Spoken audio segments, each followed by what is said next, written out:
Hey everyone, welcome back to the channel. If you're planning to launch your own website, one of the very first things you need is a domain name, your site's online identity.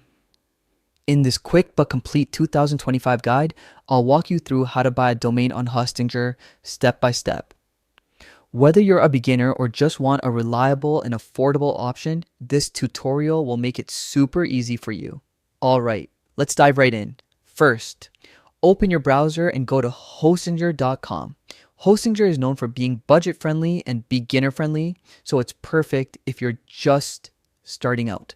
Now, in the top right corner of the homepage, you'll see the login button. If you already have an account, go ahead and sign in.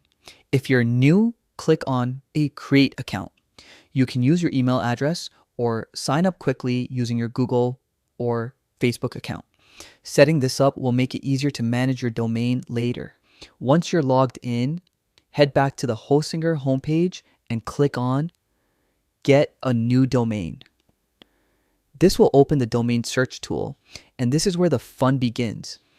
Here, type in the domain name you'd like to register.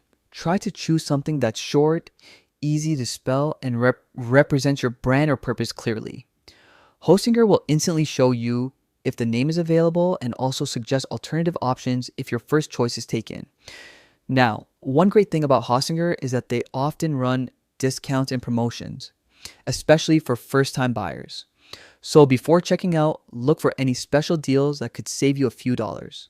When you've picked your perfect domain, click Add to Cart, then proceed to checkout.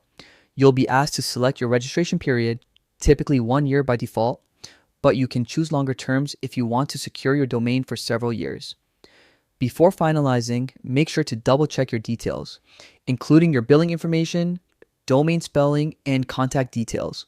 Once everything looks good, complete your secure payment using your preferred method, credit card, PayPal, or others available in your region. And that's it. Hostinger will confirm your purchase and your new domain will appear in your dashboard. From there, you can manage settings, connect it to your hosting plan, or even set up custom email addresses. If you found this guide helpful, don't forget to like the video, subscribe, and hit the bell icon so you don't miss out on more website and hosting tutorials like this one. Thanks for watching, and I'll see you in the next video.